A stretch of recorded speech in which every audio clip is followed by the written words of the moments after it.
Welcome to the Property Profits Real Estate Podcast, the show where real estate investors talk strategy, capital, deals, and growth with your host, Dave Dubeau. Hey folks, welcome back. Today my special guest is Harrison Riley, and Harrison is in the multifamily investing biz. You know, I've interviewed a ton of folks in that asset class, that's for sure. It's always interesting. But today, Harrison and I are going to be talking a little bit about something that he does probably differently than most multifamily operators, probably better than most of the rest of us. I've seen little evidence of that. And that is really leveraging and utilizing AI for his real estate business. So Harrison, welcome to the show. Great to have you. Great. Thanks for having me, Dave, and appreciate that we get to dive into a somewhat different topic. I know a lot of people are trying to think about how they can utilize AI for their business. So hopefully there'll be some like real practical examples, and hopefully what I've built or what we've built can be used by the audience. No, that sounds great. And if you want, especially for folks that are on YouTube, I'm happy if you want to do a little screen share at some point or another to show what it's created for you. I've looked at your website. It's pretty spanky nice looking, that's for sure. I think Thank you. A lot of help from AI as well. It was. So, but before we jump into that, Harrison, maybe just give us a quick little snapshot of what your real estate investing business looks like and what it consists of right now as of the middle of 2026. Yeah, and I won't go super in depth into the backstory. You guys can go to my website and check it out. glassbeachventures.com gives a pretty detailed overview of who we are, kind of our asset class, the asset class that we focus on, the geographies that we focus on, very hyper specific to Cleveland and Erie, Pennsylvania. We only invest in those two areas.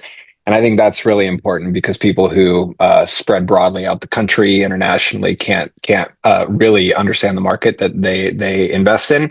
And I'm based in the Bay Area. My two business partners are in the Cleveland and Erie areas. So my main role is capital raising, investor relations, and really business technology, leveraging my background and all the scars, blood, sweat, and tears that I put into my former life, which was in enterprise software. And I built and managed business operations and business technology teams. And I knew I didn't want to do that for the rest of my life. And I knew I loved real estate. So I was trying to think, how could I make these two things marry up? So it's been great to be able to take what I've learned in my former day job and apply that to the new partnership that we've kind of created. And by new, I mean, I guess 5+ years now. But yeah, my business, we, again, multifamily real estate in those two markets, Cleveland and Erie, Pennsylvania. We focus on what we call sub-institutional multifamily investing, which is just a fancy way of saying the stuff BlackRock doesn't buy, right? So we try to compete a little bit on the lower end of price kind of and scale. What kind of unit count are you looking for in the kind of properties? Yeah, really, like we'll go as low as 10, 15, but we try not to go north of, call it 250. So somewhere in that range within kind of the $2 to $10 million range. We have 16 properties that we currently manage and about 1,600 units. Okay. And I think what's unique about us is that not only do we live in the markets, well, not me, but my partners live in the markets that we invest in. We also have built a property management company to support all of those assets that we buy. So property management is fully integrated into the investing business, meaning that we have total control over property management. We never outsource it, and we have complete cost control on and resource allocation. And we can run that business as a break-even business. We don't run it as a profit center, so we can return more capital to LPs in that way. So that makes sense. So how far apart geographically are those two markets? They're about, say, depending on how fast you drive, hour to 2 hours. Okay. Yeah, so very co-located. The core, the headquarters of the business, the property management business, is in Erie, but then I guess the satellite office is in Cleveland. But our property managers are employed in both locations. Yep, makes sense. Okay, very good. That gives us a good snapshot. What's the exit strategy for these properties? What do you do with them? Yeah, ideally we'd hold real estate forever if we could. We understand that people don't like to have their liquidity locked up in a syndication for that long. But a perfect deal for us is something that we can buy, implement our value add plan, whether that's a heavy lift or just kind of a cosmetic lift, and then reposition that in 3 to 4 years time, where we can do a cash out refinance. And if we do our jobs really well, we can return close to, if not more than 100% of invested capital. And then the LP would continue to have their existing ownership stake in the building. They get their money back, which is a tax-free event, because when you refi, it's not a capital event. Yeah. Consult your CPA on that. I don't know your tax situation, but then you have no money left in the deal, and you have this annuity, and you continue to cash flow on a quarterly basis, and then you can redeploy that capital elsewhere, whether that's a subsequent deal with us, put it in the market, whatever you'd like to do. Yeah. So you're doing BRRRRs with apartment buildings. Correct. Love it. Love it. Okay. Totally. Yeah. It's just so much work to find a really good deal. It's kind of heartbreaking getting it all Yeah. up and going and then see you later. Right. So Exactly. Yeah. And I mean, to that point, like, we did 2 deals last year. We've done 1 this year. We might do another one. But I think what we've seen is that, and we don't need to dive into this too much, sellers just have the wrong expectations of what their asset's worth, because they saw what it was worth in 2020, 2021. Just like when you buy a stock and it's really high and then it crumbles in front of your face, you always want to get back to that price. But I think the reality is we're finally seeing some softening in the market with a lot of these loans becoming due. And I just had a conversation with someone yesterday where an investment group's willing to walk away if we just inherit their loan from them. They don't even want us to pay anything just to take over the loan. The asset's distressed, right? Obviously, but like, we're finally seeing softening. So I think our patience has paid off. Good job. Awesome. All right. Well, let's talk a little bit about what you're up to with AI, because you're a tech guy by trade. And now technical enough to be dangerous. I'm not a developer, but yeah, compared to the rest of us, yes. It sounds like you work in Silicon, or you're around that kind of gang, so you're much more tech than the rest of us. Yep. Tell me, you're talking a little bit off camera there, Harrison. Big broad strokes first. How are you implementing AI in your real estate investing business today?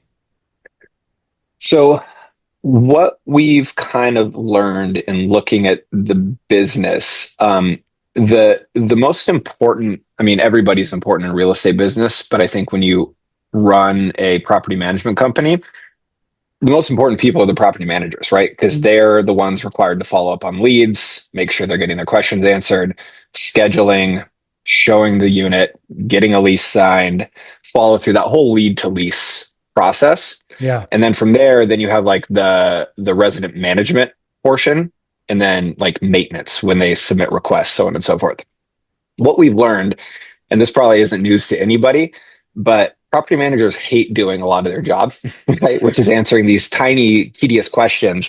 And when you don't like something, that's totally fair. That's not like why we're on this earth, to answer resident questions. They're important, right? But like, there's so many things that they do that they get distracted, they get pulled in different directions. And in theory, like, all these things that are rules based should be able to be addressed by technology. So like, how many units do you have available? What's the bed bath mix? What amenities are available? What's the pet policy? Screening, booking a showing, like all that stuff should be automatable.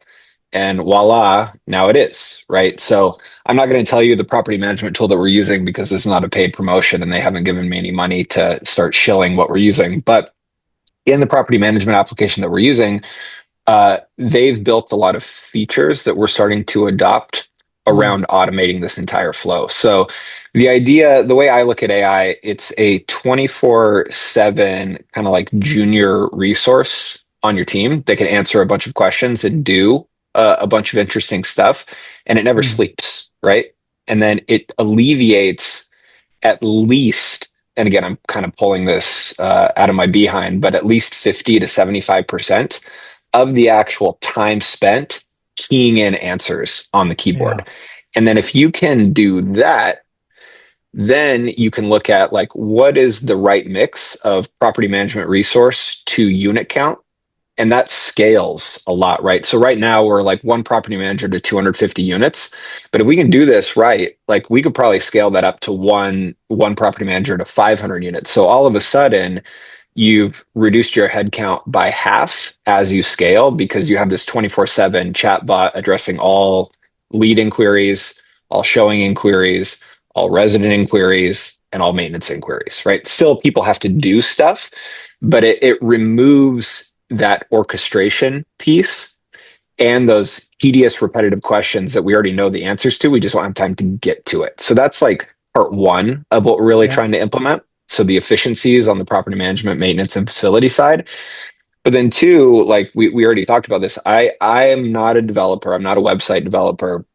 I would have never in a million years been able to build my own custom website until these tools were available. So I have a couple friends that work at Anthropic.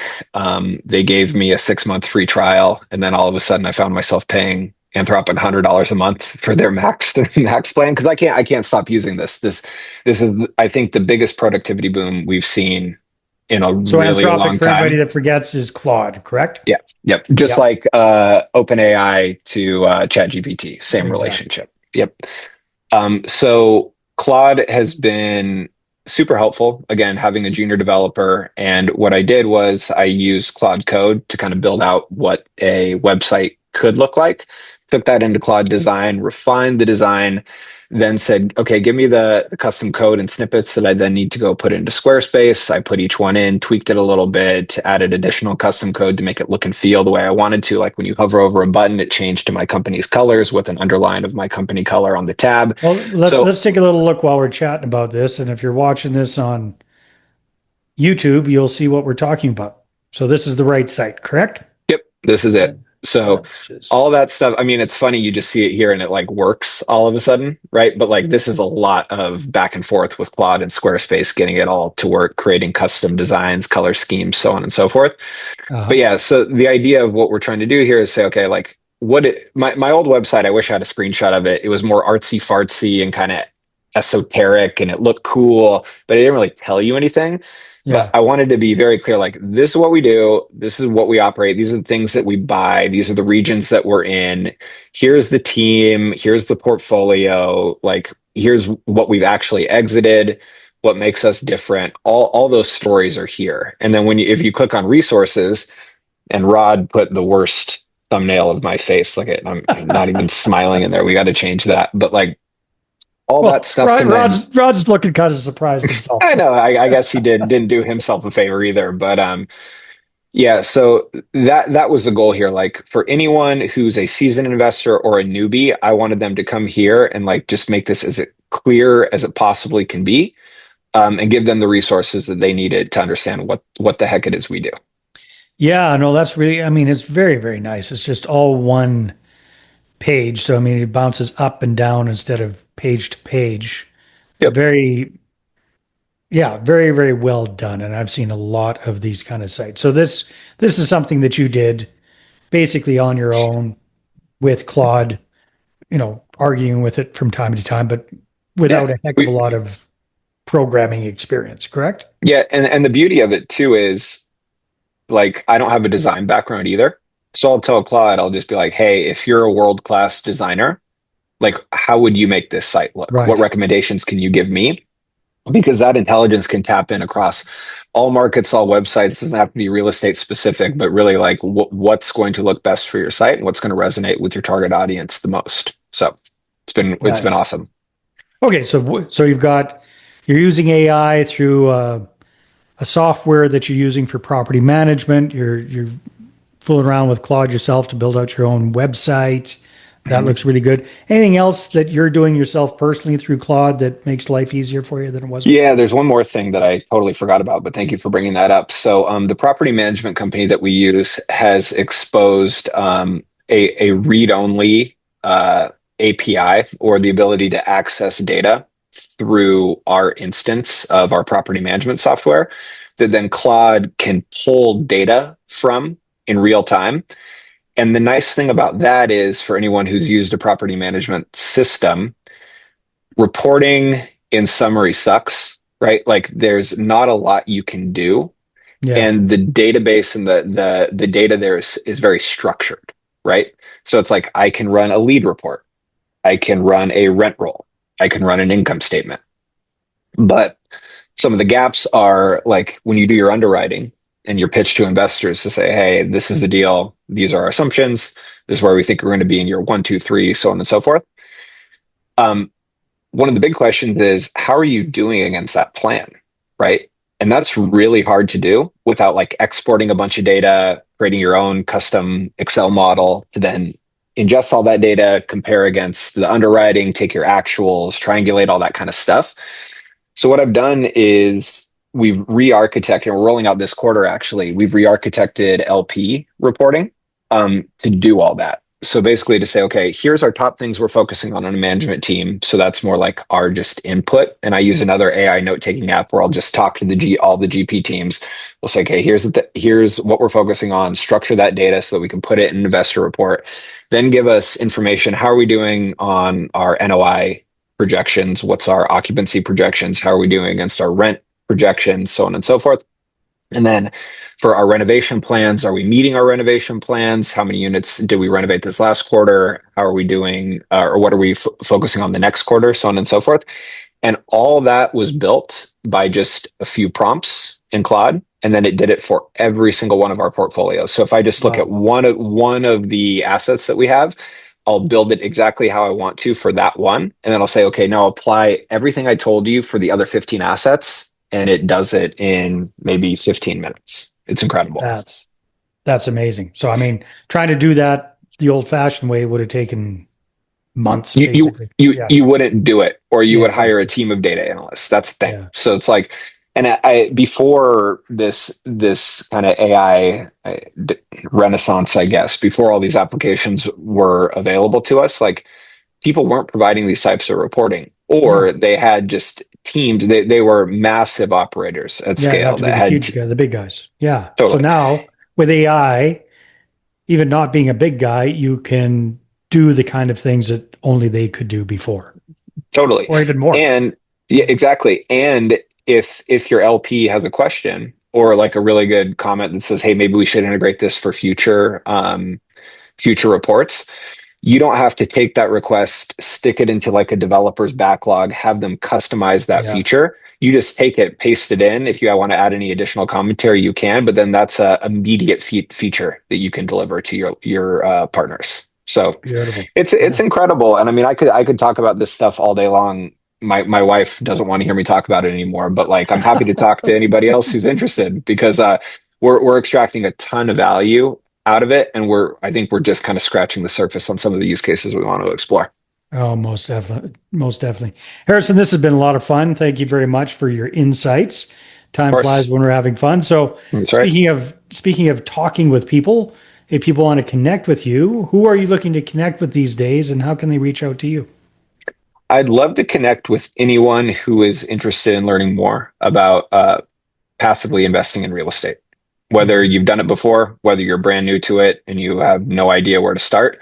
Like, my ultimate goal is to demystify this and allow people to earn what I think is the best passive income source out there that's tax advantaged and might be fearful of buying their own duplex and wanting to maybe outsource a lot of the heavy lifting to people who have been there and done that before. But I think what is really important, and what we discussed before, was like, a lot of this business boils down to trust, right? And without that, you should never make an investment with anyone that you don't know or trust. So, 95+% of people that are my investors are people that I worked with in the past, right? And I got to know for years before we even talked about real estate investing.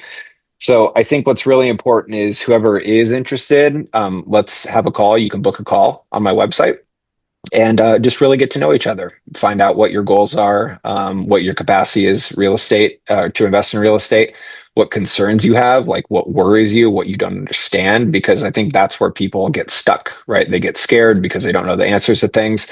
And then also too, when we talk and I tell you something and it's confusing, open Claude or ChatGPT and ask it that question, right? See if AI gives you the same answer that I do, and just make sure that we're all on the same page and we can collectively move forward here. But happy to talk to anybody who's interested in investing in real estate. And where should they reach out to you at? Oh, glassbeachventures.com. So go to my website. glassbeachventures.com. Yes. And just an aside, why the heck is it called glassbeachventures.com? I grew up in a place called Fort Bragg, California, up in the Mendocino coast in California. And in the 60s, what is now Glass Beach used to be a dump site. So people, because we didn't know any better, apparently were throwing cars, bottles, old electronics into the ocean. And then when the environmental movement happened in the 70s, people said, hey, maybe we should clean this dump site in the ocean up. So they took all that stuff out of there that had been thrown in. But a lot of the glass bottles that had stayed there just were shattered, broken to pieces. The water moving in and out, tides moving in and out had smoothed that glass out.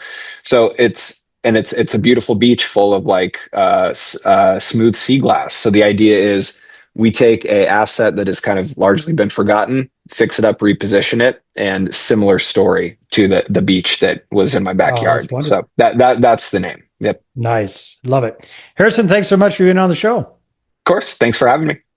Hey, everybody. Thanks for tuning in, and we will see you again on the next one. Thanks for listening to the Property Profits Podcast. If you'd like to be a guest on the show, apply at daveinterviews.com.